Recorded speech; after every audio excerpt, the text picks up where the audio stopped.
உலகில் நம்மையும் தாண்டி நடக்கும் சில விஷயங்கள் சிலர் கண்டறியப்படாத அறிவியல் என்கின்றனர். சிலர் இதை கடவுளின் செயல் என்றும் மனித சக்திக்கு அப்பாற்பட்டதும் என்று கூறுகிறார்கள். பிரபஞ்சத்தில் இதுபோன்ற விஷயங்கள் பலவன பறந்து படர்ந்து கிடக்கின்றன.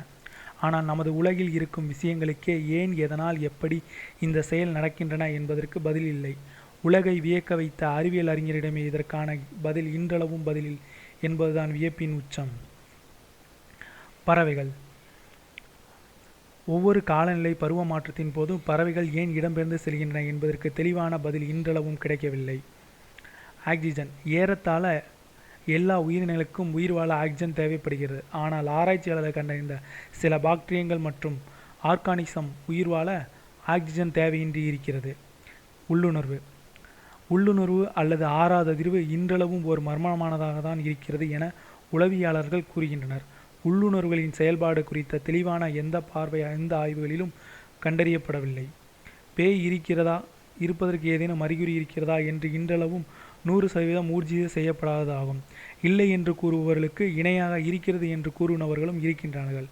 ஆனால் இதற்கான அறிவியல் ரீதியான பதில் இன்றளவும் இல்லை. ஏலியன்ஸ். நமது உலகிலேயே பல இடங்களில் ஏலியனை கண்டதாக பலரும் கூறுகின்றனர். ஆனால் அதற்கு நம்பத்தகுந்த ஆதாரங்கள் தான் இல்லை. ஹாலிவுட் படங்களில் தான் இதற்கான ஆதாரங்கள் இருக்கின்றன.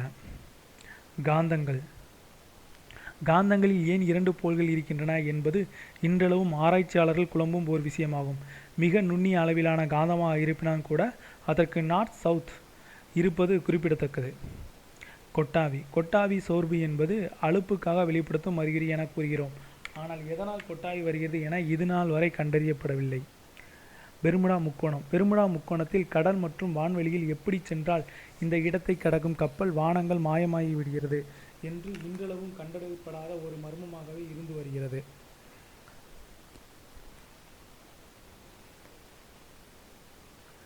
வலதுகை பழக்கம். இடதுகை பழக்கம் உள்ளவர்களை விட வலதுகை பழக்கம் உள்ளவர்களின் எண்ணிக்கை அதிகமாக இருக்கிறது. ஏன், எதனால் என தெரியவில்லை. பரவலாக பரிமாண வளர்ச்சி என கூறினாலும் அறிவியல் ரீதியாக பதில் ஏதுமில்லை என்பது குறிப்பிடத்தக்கது. தக்காளி. உங்களால் இதை நம்புவதற்கு சற்று கடினமாக தான் இருக்கும், ஆனால் இதுதான் உண்மை. ஆம், மனிதர்களை விட அதிகமான மரபணுக்கள் கொண்டுள்ள தக்காளியில் 37,760 மரபணுக்கள் இருக்கின்றனர். இந்த முரண்பாட்டை கண்டு இன்றளவும் அறிவியல் ஆராய்ச்சியாளர்கள் குழப்பத்துடன் தான் இருந்து வருகிறார்கள்.